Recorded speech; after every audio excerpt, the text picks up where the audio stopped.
we're going to help you pit them against each other and solidify a certain deal where like you kind of can transcend label and be in this upper echelon of the scene, which does exist. A certain amount of resource and leverage and power. The only thing is you're going to have to sacrifice a bunch of shit. Yeah, a bunch of shit. Welcome to another episode of the Powerless to Powerful Recovery podcast. My name's Jason. I'm an alcoholic and addict. As always, our mission is to share experience, strength, and hope across multiple media platforms. The story of addiction and the road to recovery. We are not affiliated with Alcoholics Anonymous or any other 12-step based organizations or groups in any way. And we're back, Ron. Here we go. My co-host Ron is here. Ronnie, no matter what. Ron, Hey. what's really going on? Well, my boss just works nonstop and sets the pace, and I'm keeping up, and I'm tired. Shout out to Ty. He does set the pace, but we got a special guest here today. do. We have a very special guest. We have Antony here. Antony Payne is here from the Embers Recovery, the premier recovery center, sober living in the Valley. Antony, welcome to the show. Thank you so much. I mean, when you say premier, can you just give us a snapshot of what the Embers is, what you guys do, how they can find you, what's new to come? Can we just start right there just so all the listeners all around the world kind of get an idea of what you do? Yeah, please. So we came out to Arizona branded as Arizona's premier sober living. What that means is structured sober living. We have 2 houses currently and expanding. What that looks like from a physical standpoint is 5,000 square foot mid-century estate in the Central Corridor. It's a nice historic core area of Phoenix. Heated pools and all sorts of amenities come with the mix. Really, as I mentioned before, though, the crown jewel is the programming. Mm-hmm. A lot of life skill development, a lot of things that at clinical setting would be considered case management happening in the house. So 24-hour access to staff, transport to and from resources and fellowship on a daily basis, groups and meetings happening in the house, domestic setting, but family support, educational employment support, mentorship and family services, a lot of communication, just kind of like serving as the glue, right? From all things higher levels of treatment to outpatient level of treatment and everything in between. And then just we have an awesome bed of resources and partners and collaborators that we work with, and just kind of try to make it as easy as possible for everybody, client, patient, and support system to get the help they need. Communication, connection. Sounds like that program you were at TLC, Ron. Is that the same type of program at TLC you were at? Yeah, that was a well put together. It's actually the complete opposite of TLC. Sounds it. It sounds like the complete opposite. It sounds great. Was Should we just brand as that from now on on the website, the complete opposite of TLC? Yeah, I mean, and that's what I like to, when I look around as the players that are in the game, whether it's the Embers and Rockview, I look at some of the players and what it is, and the reason why you guys are having so much success and expanding and growing and doing all these things, it's because you're creating a community. Oh, yeah. You're creating a community, you're creating connection, you're giving them the ability to, because of course addiction is progressive, it gets progressively worse, but recovery is also progressive, it gets progressively better if you're still continuing to take action, if you're still connected to your community, and if you have that at your housing location, right, that gives you the next final phase. Because if there was like a perfect way to get sober, it would be a detox, then inpatient like Desert Recovery Centers or all the other inpatient facilities, then it would be like a PHP where you have that little bit of extra hands-on care, and then we would go to like an outpatient IOP where you'd have a little bit more freedom, and you're in sober living now, and if you're lucky enough to be in the Embers, well, now you got the community, you got a case manager, you got some of those other resources that are on site, so you can further your progression of your recovery. Yeah, it's fun in the house. Guys and girls get sober together, the group, But you are gender specific, right? At some of your houses? That's right. Right. So we had the first house that was 2.5 months ago now, was a men's house. We just got a women's house in the mix, which we're stoked on. So how's that women's house going? It's good, man. It's beautiful. Brings different challenges. certainly does, doesn't it? Took the deep breath. Oh, Yes, yeah. sir. So, but I'm really fortunate enough to have a couple partners who have been doing this successfully for a long time elsewhere. And in West LA, we have both men's and women's housing. And yeah, we feel like we've cracked the code on something. Okay. And then speaking of PHPIOP, I need to take a second just to plug the fact that we haven't. I mean, I guess this is us going public with it and announcing that we'll be opening a PHPIOP under the same name in Nice. about a month's time. Yeah. Beautiful. All right, Yeah, so you're so under we're all ready to licensing. go. You're already Yeah. deep into the game. If you're getting ready to open it, yeah, congrats. Construction Where's that going to wrapped. be located at? It's in Arcadia. Ooh, So so I landed here in Phoenix and everyone was like, yo, you need to be in Scottsdale. Like your market, you're not gonna. And we've just, with each one of the properties, facilities, kind of looked everywhere. And I fought so hard for this property. It was like, no, we don't want you doing this here because of all the stigma. And, yeah. and I'm running around. And we're thinking about putting And an they're offer like, here. oh, but offer you there. actually can charge 50% more rent than you could if you had that. And you allowed that. And all of a sudden they're like, hey, as a matter of fact, we're okay with that residential. It took a lot. That's what they know. They start doing some research because That's right. I'll just throw it out there, right? Because all these, because and I love that we're talking about this because I do licensing, find the properties. That is the hardest part about the whole entire gig. It's not the licensing. It's not the building of the programming once you've done it before and you've laid eyes on it. When you have someone like Ron who knows documentation like the back of his hand, and I don't even have to look in our EHR. When you have all those pieces, really what it comes down to is, can you find a property that A, the owner or landlord will let you do what you want to do, A. B, is it big enough to do what you want to do? Because our homes are 8,000 square feet. Scottsdale's 8,000 square feet, and I still have trouble finding a place to work Not at. enough room. Never enough There's room. never enough room, right? And so when we start to look at all those things, that is the hardest spot, is finding the property that you can do what you want to do in it and being able to actually do it. What city? And that actually and the feels city. good. Boom, that's huge too. Right? What cities are we talking about? Because I'll have a trauma response right now on certain cities. Go ahead, hit me with one. Well, one of these days I'm gonna find myself doing a house in Paradise Valley. So I that's haven't- been my that's far off. in I've the never distance as done one in something. Paris. So the reason why I get the reason why I have trauma responses to some of these cities, dude, because like Phoenix, Glendale, like there's some nuances. Like you got to have Glendale full ADA ramp in and out, like all the things, like some, but it's the more of the outskirts cities like Coolidge, Casa Grande. The reason why there's nothing in Casa Grande, because Casa Grande ain't gonna allow you to do anything there. It's still like a you got to go in front of the board, the city council. I did a presentation. I'm a sales guy. It was a fucking Oh, badass yeah. presentation, bro. Right.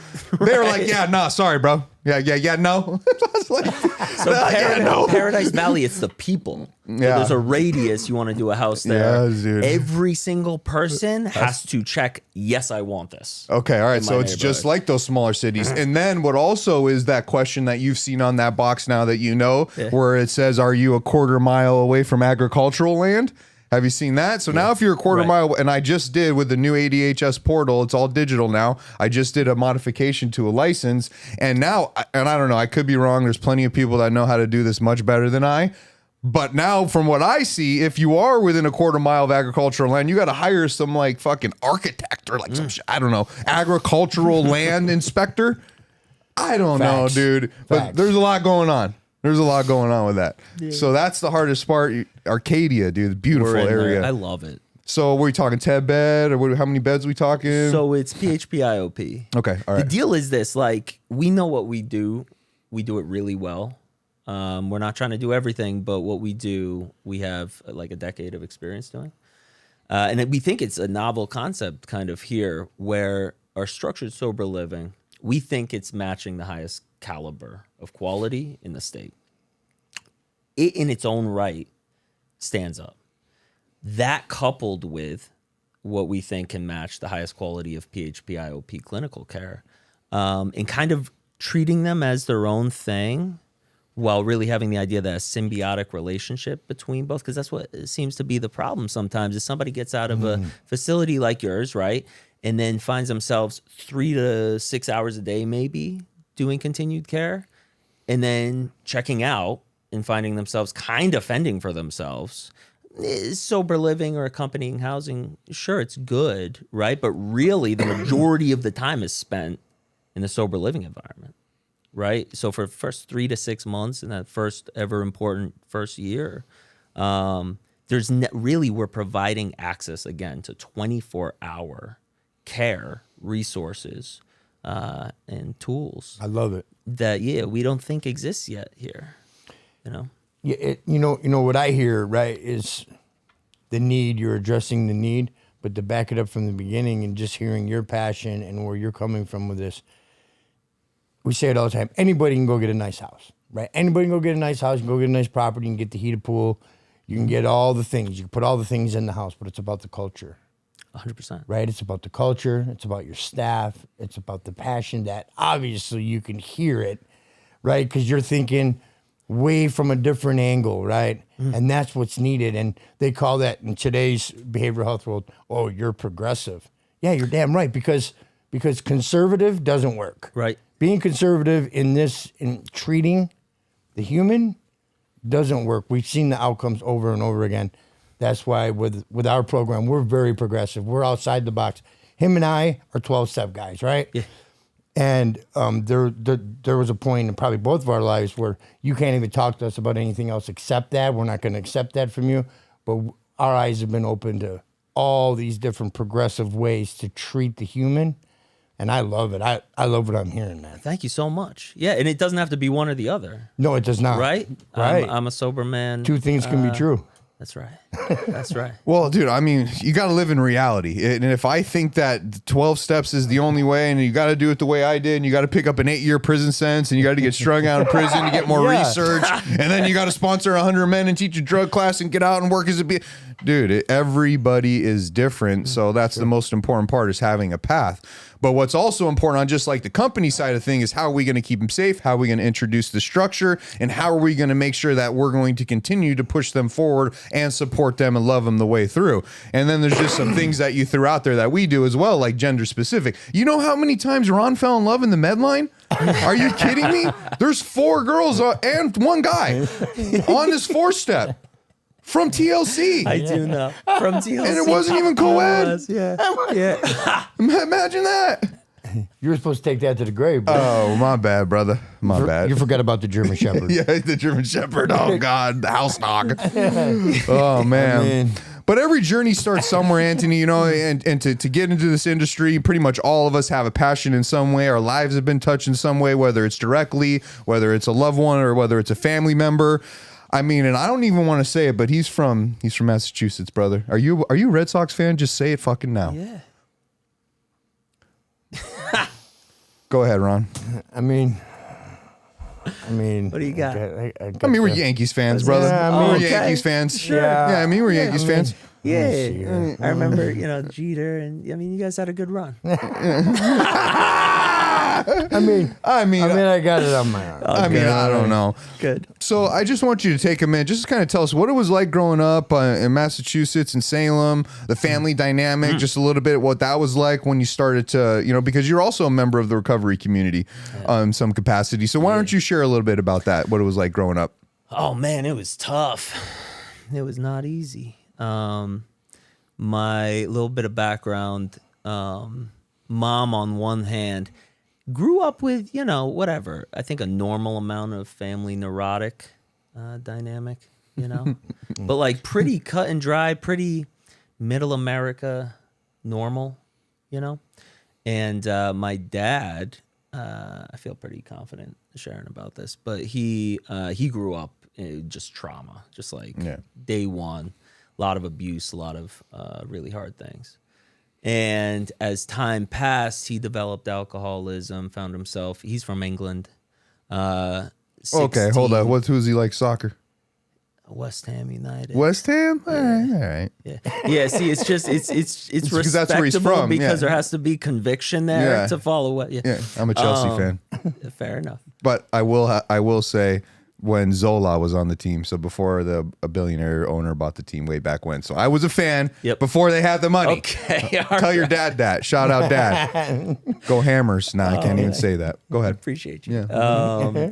So, at 16, he's alcoholic, full blown, whatever for a minute, and he was serving the Queen via horseback as part of the British military, and just violence and wildness. And at 20, he had fallen in love and was with the woman he thought he'd spend the rest of his life with. She had issues, and she passed. And fleeing, he tried to resuscitate her, saw her die in front of his eyes, and fled just like a world of pain, first 2 decades, to America, try to start anew. And alcoholism and addiction followed him. Yeah, came with him. So, bizarre, unlikely turn of events. He met my mom. The two of them hit it off. It was supposed to be a fling. He ended up flipping her car, had extended past his time here, past his visa, outworn his welcome. And he had to make a run for it. Yeah, shout out Rob. So he gets a call, having left and been back in England. Robert, I'm pregnant, right? So here I am, being introduced to the world. And he came back when I was born and tried to make it work, but he just couldn't, get sober. So first year or two, a lot of insanity in the house, a lot of middle of the night police visits and all these types of things. And then my mom said we need distance, and then it just got worse. And he loved me a lot. He just couldn't stop drinking, right?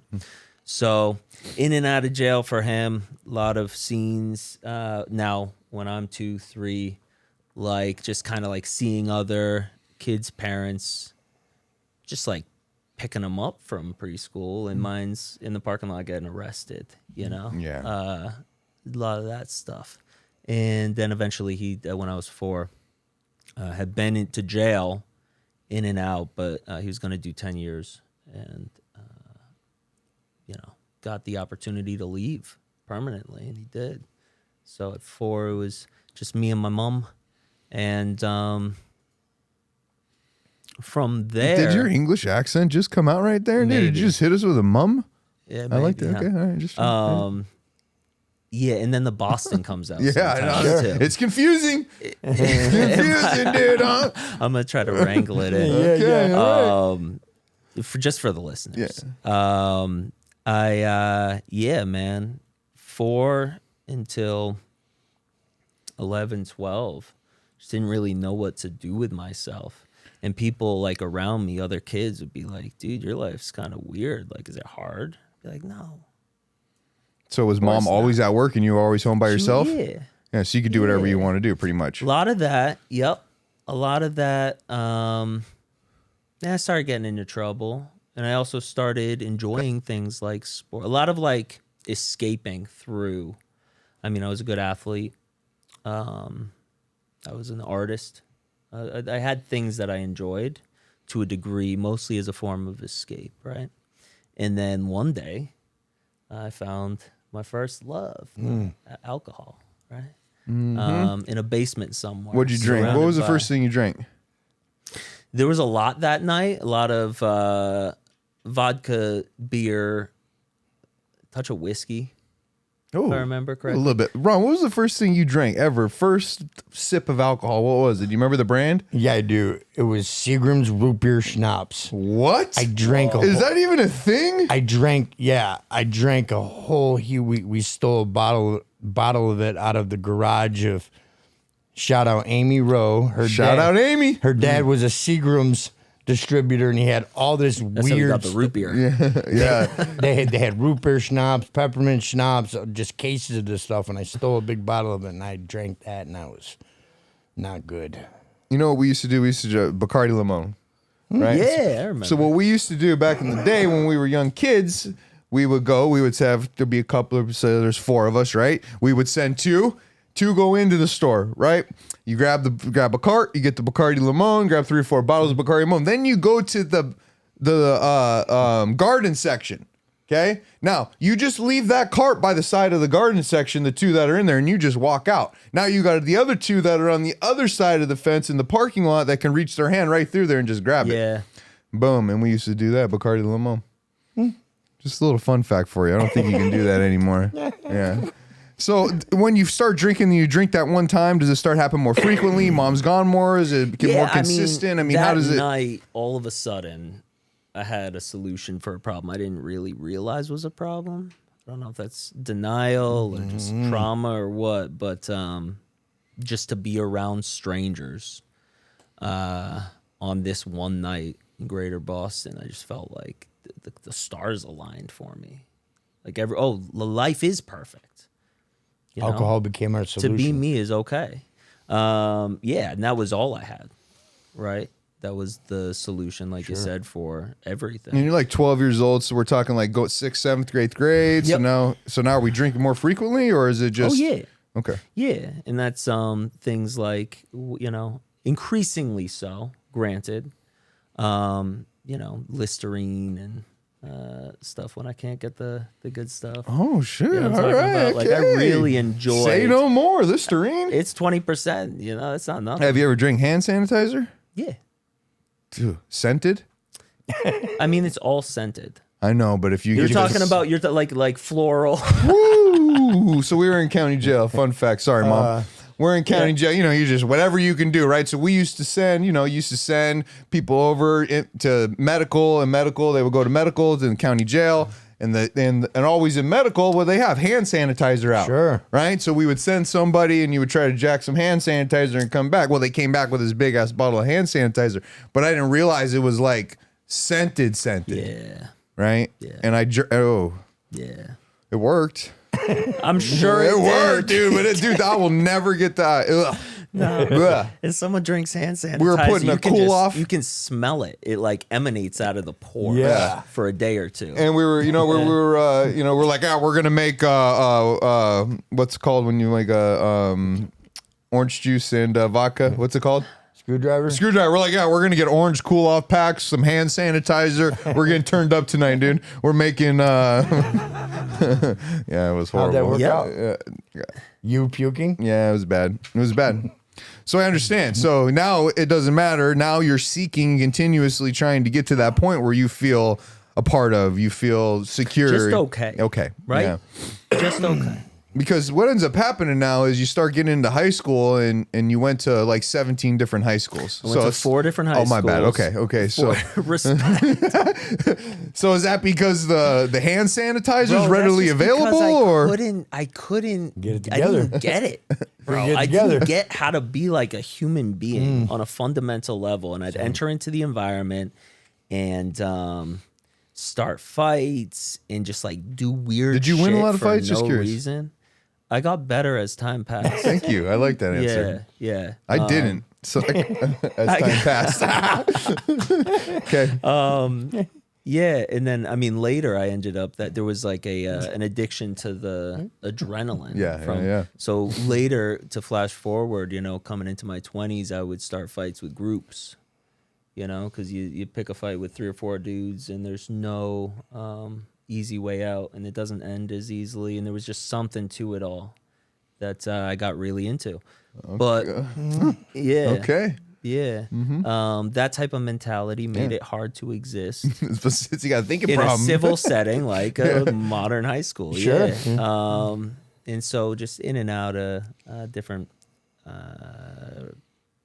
And so legal we're kind of problems. around the same age. So when we're talking about high school, are we talking about mushrooms, acid, coke on the weekends, beer runs, liquor? Yeah, I mean, what are we starting to talking? What's get high into school? some heavier substances. Just depending on not what- much on the psychedelic stuff, to Okay. be honest. Yeah, I had mentioned when we were talking earlier. Later on, I had an experience with that stuff, and we'll get there. But really, just like conventional northeastern alcoholic and addict. Just drinking 18 substances. packs of Busch Light, Sure. Yeah. Natty Ice. Yeah, all that. What was your favorite kind of beer in high school? Probably like one of the cheap ones. Natty Ice, Keystone. That's it. All right. Okay. Probably around that time period too. OxyContin was huge. That in was a Massachusetts. big one, right? Huge. And friends and that was the epicenter. and people around me started dying Yeah, Oxy's at that huge early age. Boston. Freshman year, the first time I lost somebody to Oxy. Sure.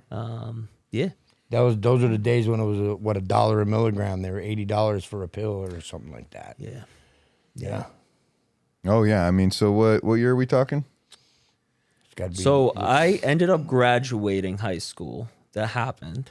I can graduated? prove it. Congratulations. I got suspended for the last week. So at the top of the week, I started a fight in the cafeteria and whatever. And they were just like, "Don't come back. And you're Like good. we're gonna allow you to show up on graduation night. Do not come back to this." Brand. I said, "All right, bet." So you graduated. Cake and So what year did you graduate? 2008.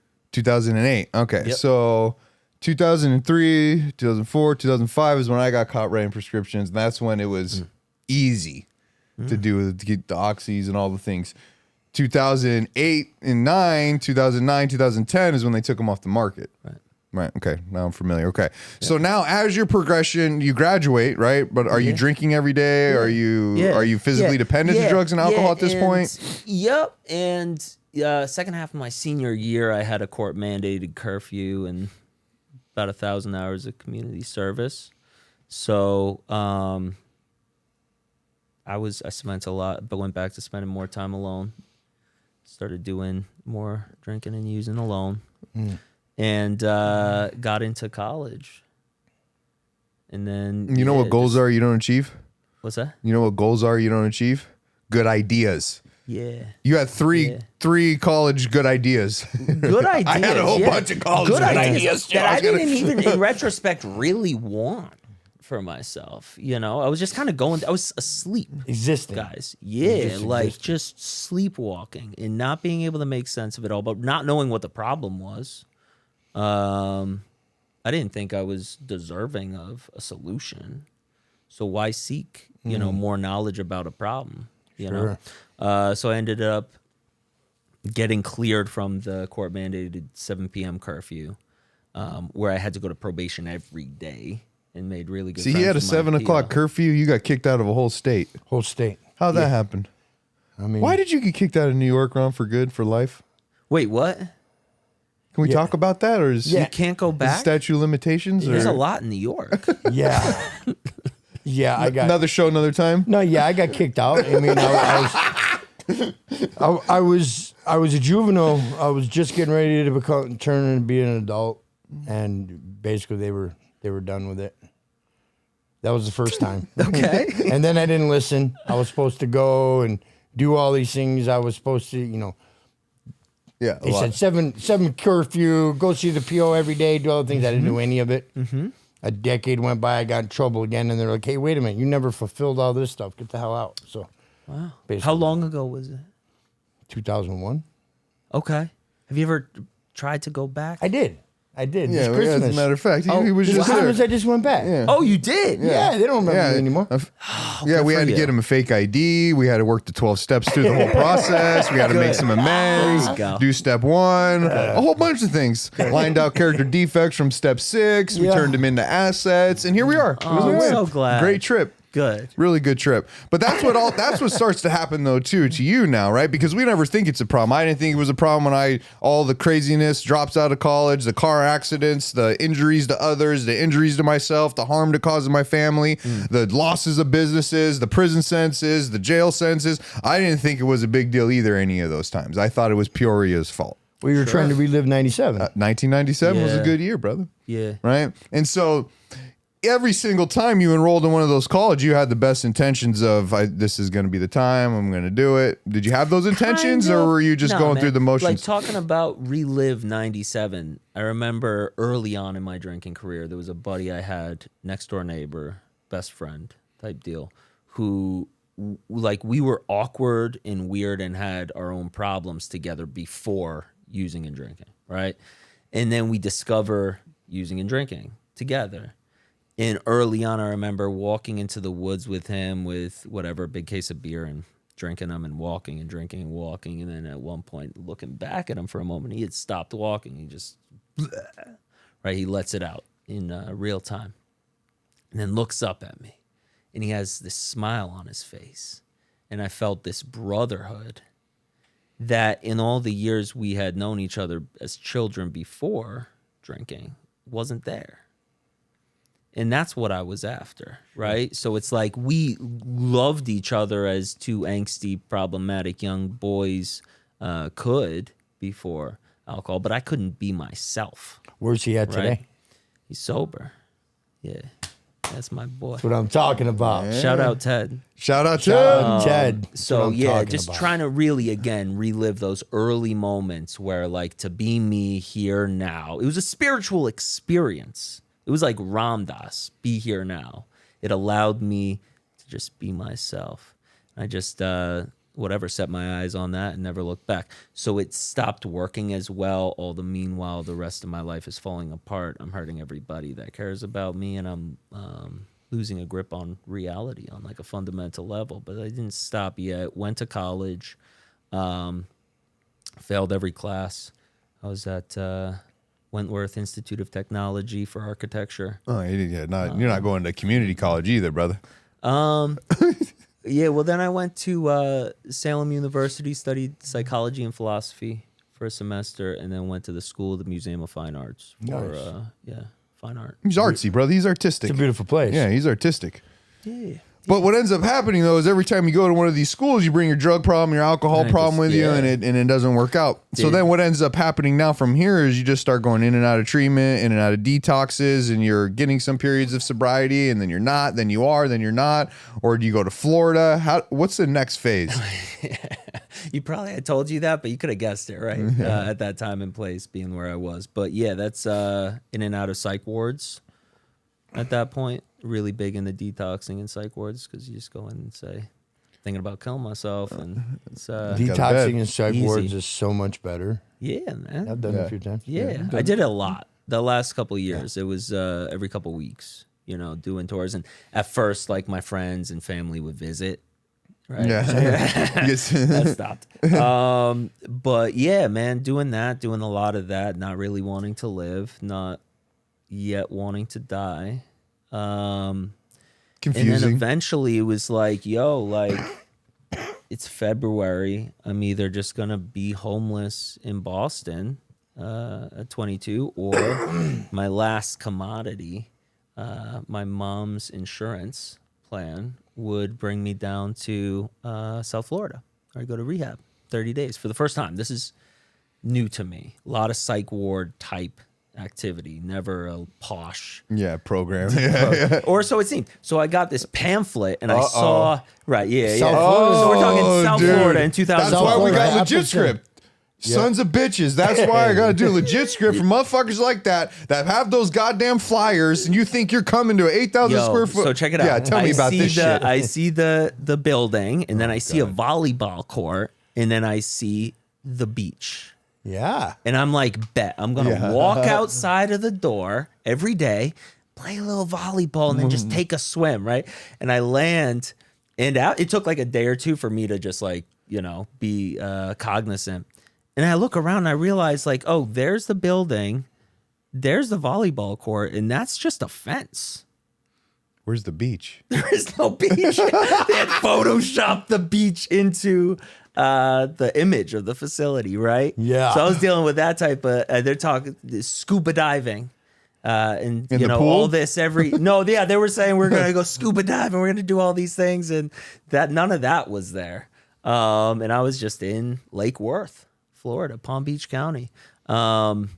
But yet, That's why legit script is, legit script. So in order to advertise in Arizona, you got to have legit script approval for the marketing. Yeah. It's because of places like that where, you. So that at that time and place, that area was kind of like the the mecca spot. for. Well, that was the epicenter. Of the pills, of everything. Yeah, you had the pain clinics, you had all the treatment centers. right. It was this machine. Scary. Yeah, I bet. So all these years later, now on the other side of it, being able to be part of this community and do things not only well, but with a certain amount of conviction for integrity. Oh, man. Looking back at it, I didn't know. I was just a 22-year-old kid who was happy not to be homeless in Boston in February, right? But dude, scary. Yeah. And yeah, I mean, I'm getting sober and I'm having an experience regardless. Where I spent the 30 days, went down to a halfway house in Boca Raton and began my life. And for the first time, the window started opening where it was like, hey, maybe this life thing, You can do it. it's worth living. I think I can do it. Give it a All try. right, I think I can do this shit. That's Yeah. great. Yeah, and that lasted 15 months, and I went out, with my friend, and you were making me think of it a moment ago, talking about these different flavors. I had this night where this is what I'm doing, and at this point, I had sponsored individuals. This point, I went out the night I had gone to see a sponsee speak, and it was a double speaker. First one was my sponsee who shouted me out in the meeting. Next one was a woman who would later become my wife, Lauren, double speaker. Shut up.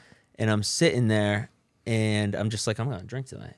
And me and my friend went out, and we went dancing. Because we were still kind of innocent after this stretch of walk down the liquor store to get a handle of, I think it was Jim Beam, and 2 Right liter down of to Coke. 2 liter of Coke. And it was like, yeah, we're going to start, with this.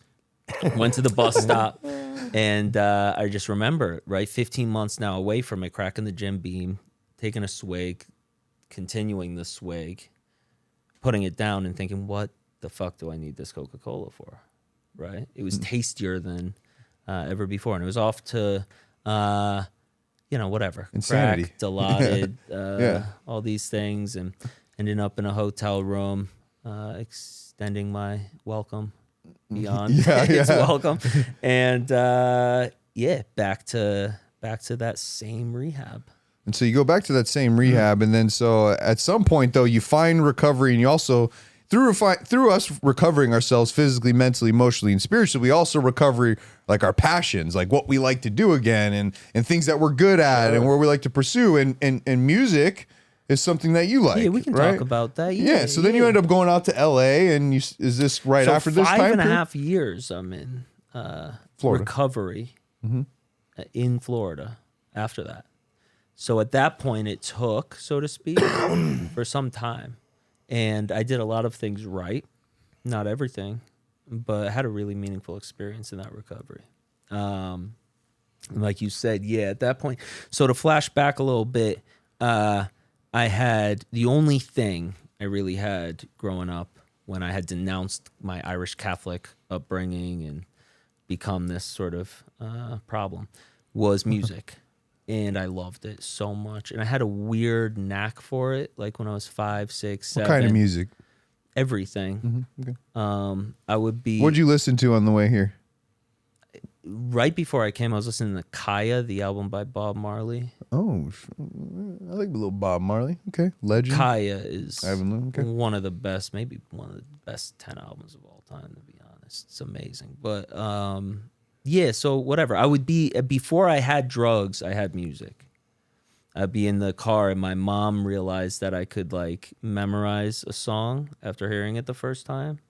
We would play a game. She would turn it off mid-song after having heard it once, when it would come back on the radio, and I would sing along to it in silence. And then she'd put it back on 45 seconds later. I'd be on the rhythm, and it was weird. It was cool. I was very like touched Your skill set, yeah. by music. Getting sober, I was like, I am going to pursue this, and I'm going to make sense of all the pain and the suffering through my pursuit of music. So actually, the first time I got sober, taught myself how to play guitar, started writing songs, and started a band. And like 9 months into this pursuit, got by a strange series of events sort of recognized by a dude who had a few years prior discovered and developed Rolling Stone's Artist of the Year. And he said, you are the next Kurt Cobain. And we're going to take you, I was in Palm Beach County at the time, we're going to take you down, I'm going to link you with Lil Wayne, who was like top of the world at that point and a big fan of Kurt Cobain. We're going to have him say to the world that you're the new Kurt Cobain. And that'll be the beginning of your new life. The only problem is your band is disposable. Yeah, they're done. Yeah. Anyone who we take with us for now will later be replaced. And I was like, fuck. Let's go. Fuck that. No. Let's go. Can you imagine? I work step 9, brother. Making amends. No, at that point, so a lot of my story is like gray area, bro. Yeah. Where like in using, I see everything fall apart, me doing horrible things. And then in recovery, and this was a time of recovery, me like opening back up to things that really are higher than me. Left to my own devices, it is. Fuck you. Let's go. Ron, would you have left your band to get signed? In recovery? No. It's my problem. I won't leave the band sometimes. You better leave the band. You better leave the damn band. Gotta leave it. Am I in the band? We got our own band. Yeah, okay, all right. I'm just trying to figure this out. Who are we leaving? Rashawn. We're leaving Rashawn. And Bobby. And Bobby. And Ray. And Ray. So, whatever. I pursued music and I had So you go out to LA. Let's talk about this, dude. What's going on out there in LA? At first, man, it would be stretches of opportunities. So, and all the meanwhile, I got the opportunity to live off of painting. Right, it was school You paint? museum of fine arts. Okay, hold on. So you paint? Yeah, How many instruments you play? a lot. Is your paint good? You got good work? You sell it? I mean, I did during that time. Yeah, I Do was you still selling to paint? a lot of multimillionaires and billionaires in Palm Beach area. You see how he just upsold me on the prices and did. shit? He's basically said, my shit ain't cheap, brother. I'm good. It wasn't. Okay, I hear you. And there was a day where, whatever. Can That's we a get different some story. pictures of your art and some of your shit sent over to our media team so we can add it into the podcast? We could. That'd yeah. be cool. Yeah. Can we get a picture of you doing some weird shit in LA? There's a lot of that. Yeah, that's what I want to talk about, brother. Okay, I'm trying to so get there. we Lauren gets pregnant. Okay. We're married a year or two at that point, and she had always wanted to go back to California. That's where she was from. So we're like, all right, this is the time. Let's do it. We went out. She was about 8 months pregnant, and shortly thereafter, I relapsed. And in entering into that scene and getting involved there, I was drinking and using for a couple of years. And then we ended up getting sober together. And COVID hit a couple months later, right before the birth of our second child. And in the following years, man, but just back and forth in recovery, back and forth with a certain way of life, and then kind of throwing it all away. Sure. I'm doing different things. I was also an editor-in-chief of a magazine. I've worked at an executive level in various media, broadcast media, print stuff. But music, again, is my primary goal. So like 80, 90-hour weeks, deep diving into an erotic drive to succeed, because then all my pain will make sense. And at this point, I had kind of fallen asleep in that narrative too, to be honest, right? But whatever. A couple years pass, post-COVID, things start shaking. I start making like maybe half of my income off of the music, which alone was a feat, man. It's hard. Yeah, It's yeah. a tough industry. Yeah. And then in the last year and a half to 2 years in LA, things started progressing to the next level, where now like 10 years after that first rub with potential like certain degree of success, I'm getting let into rooms. Now I'm talking to executives at major labels rather than like, assistant to the A&R or whatever. And getting to start to meet and work with some people I considered idols. And yet my alcoholism Still there. running rampant. Yeah. So I relapse in this time where I'm starting to meet with the executive body at all the majors. And it started with... Tight at exactly the wrong moments, huh? Man. Yeah. Well, I mean, or right. You Or know what I'm right. saying? Like, But you almost got to be, because I'm just throwing it out there. So Yeah, like, no. if I'm in the music industry and I'm meeting the top execs, and I mean, this is everything that I thought was true when I was young was fucking fraud and fake, and some weird shit's going on, dude, behind the scenes, and fucking I know it, dude. A bunch of weird fucking shit. It's all fucking coming to the light now. So what I picture it is, if everyone's up to some bullshit, and you come in like, yeah, I'm fucking cool, but I'm a member of a recovery community, I don't get down like that, they're probably going to be like, can't be trusted. Is that a thing? There's a few people in the industry who have success at the highest caliber who are just like touched by God, where they're just like a force of light and goodness. There's a lot of conflict between these individuals and people of the opposite variety. A lot of that. Sure. Like 90% of what you'd read on Reddit is true. So, Dude, I'm telling you, weird shit. it's gnarly. Yeah.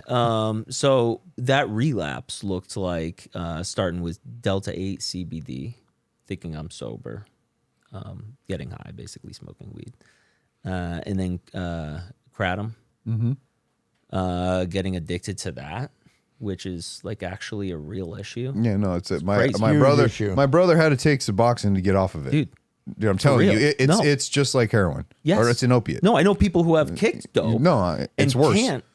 I know. I'm familiar. Cunning, baffling, Yeah, powerful. oh yeah, dude. The So I got craving's no into joke. that, and then I had this one night where, all the insanity and all the pressure of all these new opportunities, but not really being okay, was hitting me, and I took a session. And so at this point, I'm writing and producing pop music. That's the thing. Producer who can 100% songs, which was presented to me as by a mentor, like a novel concept.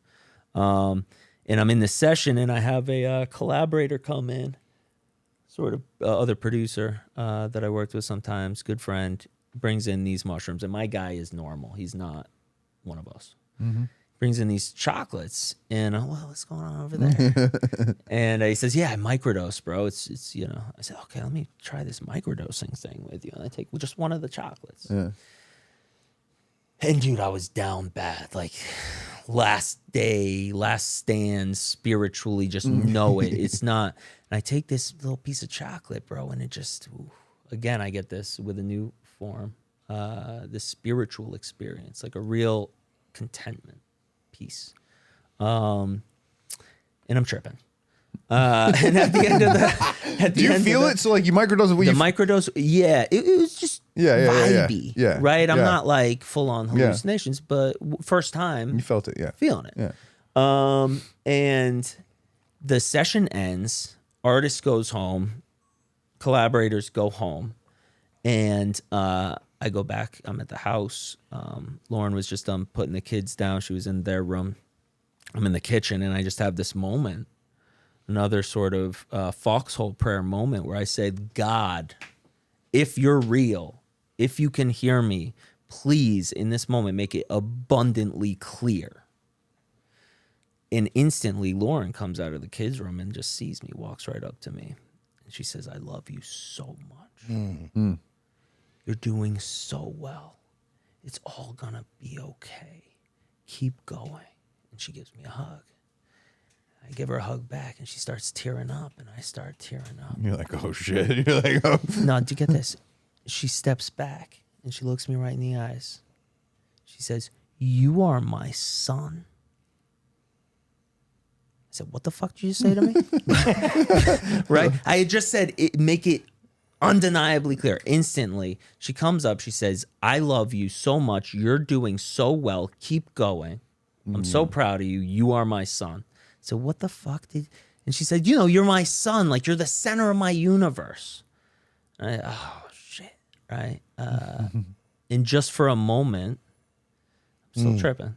Just for a moment, it's like, oh, shit, maybe it's time to return home. Maybe I should have a real spiritual experience again, because I had it. And I've been so far from it and so desperate. And I went to sleep that night feeling loved, feeling the presence, so to speak. Woke up the next morning, and first task was finding the closest source for mushroom chocolates. Right. And I did. And I found out that the smoke shop on my block sold them. And, I was at the door when they opened. Right. Yeah. And every day for the following 4 months, I was doing about a bar a day of them. It's about an eighth of mushrooms, nonstop every day on top of the kratom and the CBD and the whole time thinking I'm sober. Thinking that because my alcoholism had positioned myself to be doing all these things I never did or would have done or considered the real, it's not alcohol, it's not heroin or crack, or thinking I'm sober, just completely delusional. while my career is kind of at this interesting crossroads. And I just operated in so much gray area like that for so long.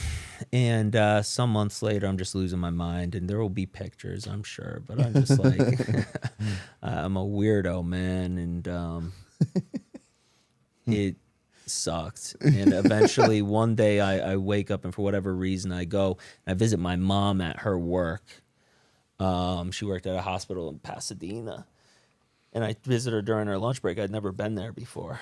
And we sit out in front of the hospital, and I can't eat, right? I'm just sitting. I'm telling her, like, yeah, I don't know what I'm going to do. I don't know what I'm going to do. And whatever, she walks me to my car. She can tell I'm down bad. And I get in my car, and I sit there for a moment. I looked at myself in the mirror. I just start bawling, crying.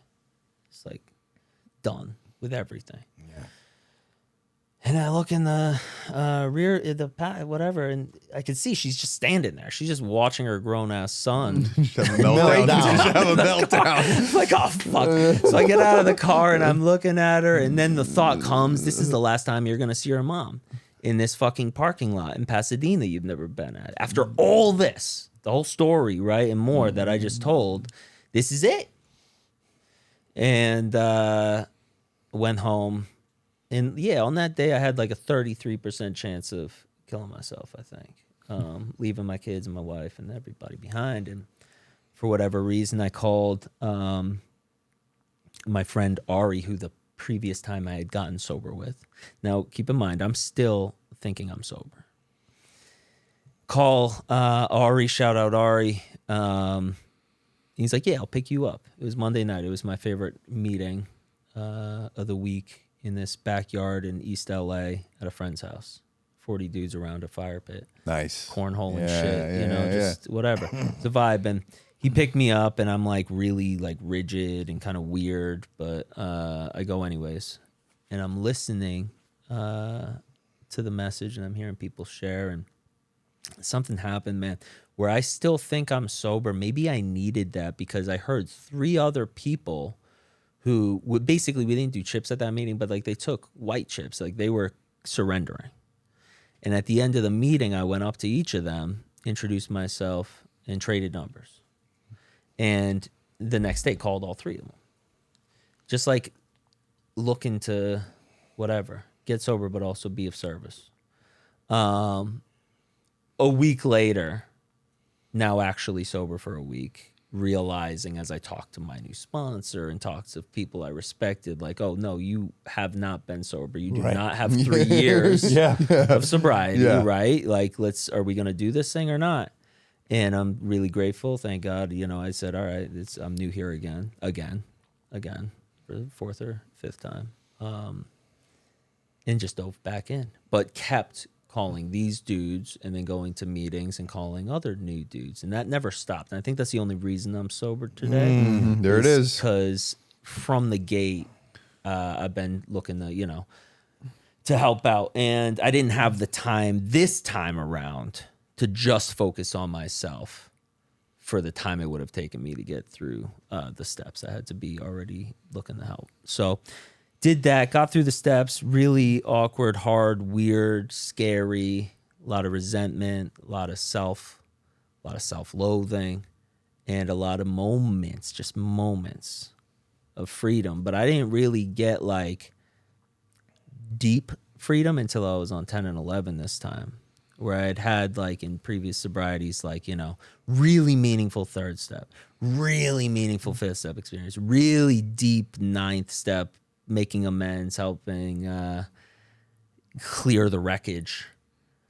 I did all these things, but it wasn't until like a month or 2 into taking daily inventory where very subtly, after doing 10 and 11 for a prolonged period of time, one day I was just like, oh shit, like I feel okay today. You realize and the I felt obsession okay, been removed. yes. Man, Yeah. that feeling, dude. Right? It just took a little bit longer in the steps this time to really have a deep, and it was subtle, but it was solid. Education over At the same time, oh yeah, for sure, man. Right? So at this point, right, my first AA meeting, I'm 18. The day I turned 18, my dad was 2 years sober at this point. Shout out Rob. I get myself a plane ticket to go to England to meet him, my brother and sister, my grandparents, my whole family over there. The day I turned 18, I fly over there. I drink on the plane. I land. And I step off the plane, and I'm in England, and I'm like kind of hungover, still kind of drunk. And I just see all these English strangers. And then across the airport, I see a silhouette of a man, and I just knew instantly that's my father. I hadn't seen him since I was 4. Yeah. And we spent 2 weeks together. And in that time, like, he was privy to my nonsense, right? Like, he could see it. He didn't batter me over the head with it yet. I remember, like, when I left at the end of that 2 weeks, there was just like trash bags of empty beer bottles outside of their house that, like, I was the only person drinking. Yeah. Right. But he took me to an AA meeting. I know I'm jumping around a little bit, but he took me to a meeting, and I just remember hearing this one dude share. It was in a basement in a church in England. He's sharing in his British accent about how the last night he drank, he took his best friend's head and put it through his best friend's coffee table and lit his house on fire and left. And he's been sober since. And I just remember thinking, I have nothing to do with these people. Yeah. I don't belong here. And then ended up doing like really fucking horrible things. Like all those things. Straight up. The right? preceding 20 years, I checked off every one of those things off the list. Dude, right? But so now getting sober this last time, I'm coming up on 2 decades of exposure. My sponsor said, you have long-term exposure to a solution. And Now you just got to do it. I had to find the meaningful, working daily experience with it. And so I start to do this. I start to have this new experience and dealing with some wreckage of the past, but also dealing with like my ever fluctuating status in that industry in LA. And one night I take a session with, this is when like the podcast is going to get really weird.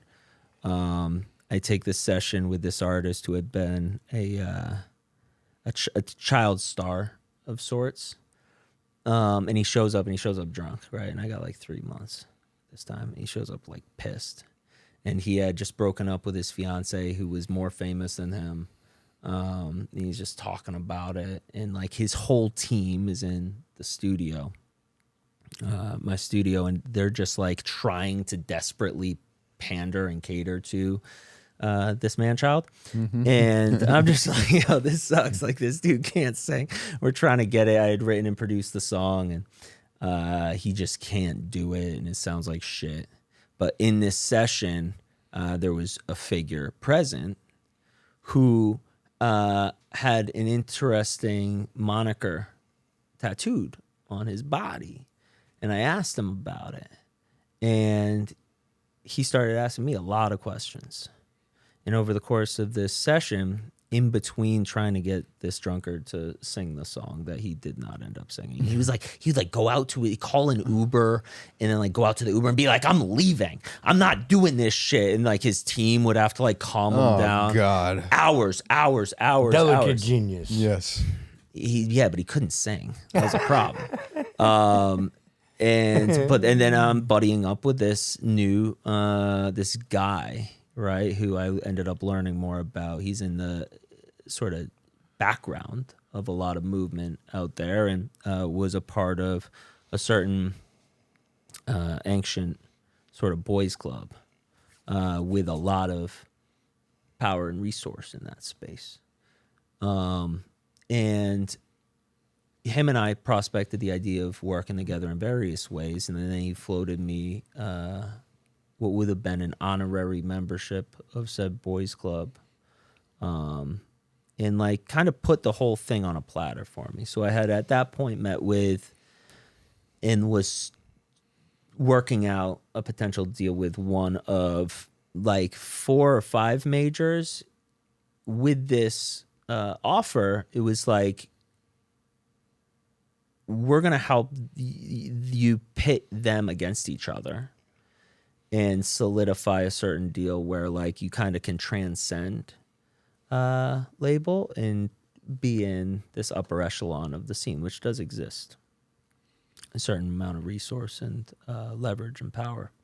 The only thing is you're going to have to sacrifice Like a your bunch of soul. shit. Yeah, a bunch of shit. Yeah, well, yeah, it's spiritual shit, man. Yeah. So, like, I'm not a particularly religious person. I've learned a lot from Buddhism, Taoism, ancient Judeo-Christian mysticism. I've studied Zohar and things like this in Chabad houses and certain settings. I've learned from a lot of ancient Eastern Hindu practices and principles. But in the Christian faith, they say that the devil, before falling from grace, was the head of the choir. Right? Plato said that when the mode of the music shifts, the walls of the city drop. So the thing that touched me when I was 4 about music, the thing that like is this universal language that you don't know what's coming next with the song, but as soon as it comes, it feels like it was exactly what it was meant to be, that everybody feels like that thing. It's really powerful. And certain people have been using that power for various reasons for a long time. And here I am being told, like, yo, like, it's yours. You made it. But you're going to have to do some really fucking heinous shit. And it was just like an instant no. Again, which was heartbreaking. It was heartbreaking, bro, because flash back all those years prior when I've been playing and writing songs for 9 months, living in a halfway house with nothing. And it was like, yo, here's like a bunch of shit you can have and do, but you have to sacrifice your integrity and your closest bonds at the time. That was an instant no. And then all these years later, all the difficulty, all the striving, all of the near misses, finally to kind of like get to the top. And then have to walk away from it.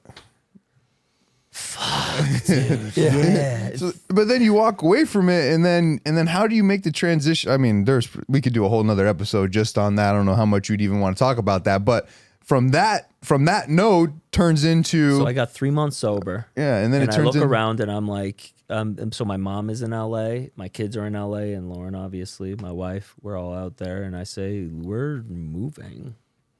And a month later, we were in Arizona. Here we are. Yeah. And then so how does the Embers? How does that start? Yeah. So I'm glad you asked. Yeah. I find myself in growing expansion of awareness and sort of like realigning of purpose and value. I think a lot of addiction is just lack of purpose, guys. That's it. I think a lot of Connection. Right? As my heart is opening, as a day at a time, I'm having a new experience. I'm talking to an old friend who I met in that halfway house. We went to the same rehab all those years ago with the phony beach pamphlet. Yeah. All these years later, we prospect about the idea of expanding on this sort of blueprint that my partners had a lot of success with in Southern California. Bringing it to another area. I looked at demographics and sub-industries all across the country and realized a couple things about Arizona. One, obviously, as you guys know, I'm not teaching you anything, the problem here is rampant, right? I mean, 55% of fentanyl in this country comes from Arizona, or it originates here. To being the 5th largest city in the country, and with a grid system that can support growth for the next at least 2 decades, you combine these two elements and more people moving, relocating here, we're going to need more and more demand, I believe, for a solution than already is here. And then kind of looking around and in the pocket that we excel at, which is the structured sober living of a certain quality, coupled with that matched quality in clinical setting PHP, IOP, and just focusing at this, the step down and transitional continuum, that no one was really out here doing it. Like, we're doing it. It seemed like I found myself in the perfect place. It felt like I got aware of a wave that was large and powerful and good that had been rolling for however long it had. In that on this day when we started to draw this thing up, I just caught it. It's like It's the all best about type timing. of thing, Yeah. right?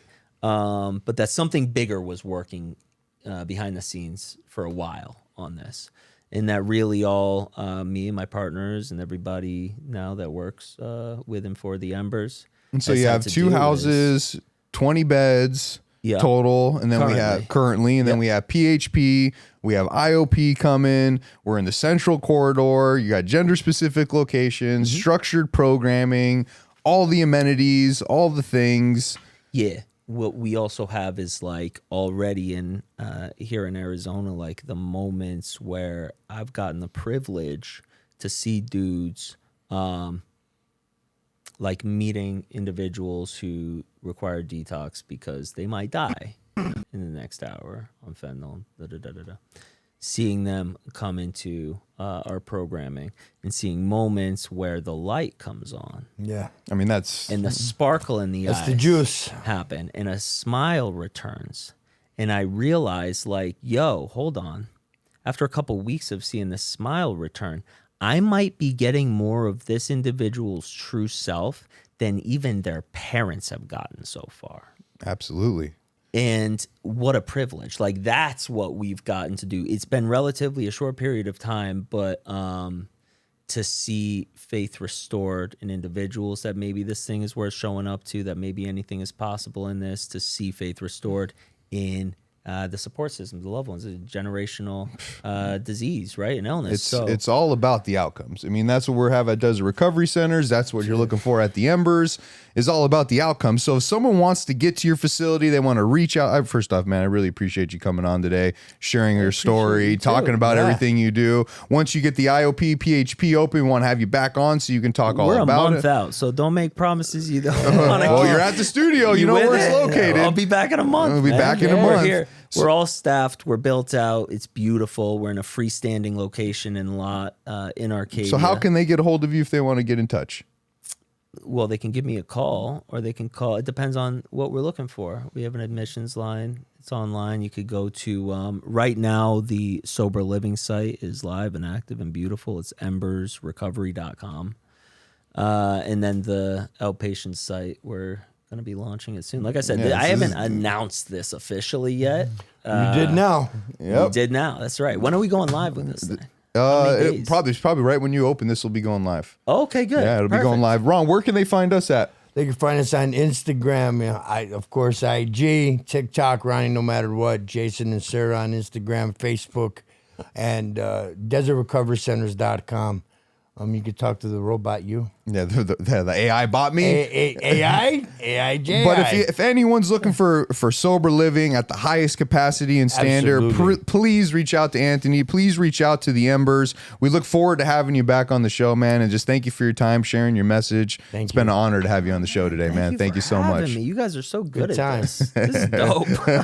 Well, thank you for your time. And if anyone is suffering in silence, you don't have to suffer in silence. If you or a loved one is suffering from alcohol, mental health, substance abuse, call us. It doesn't matter. We will find you a place. It doesn't matter your financial situation. It doesn't matter how many beds we have. It doesn't matter what state you're located in. None of that matters. All that matters is that you pick up the phone and you give us a call so we can help coordinate care, whether it's Desert, the Embers, or any of our other amazing community partners. We can't help you if you don't call. So please reach out and pick up the phone. New episodes dropping every week.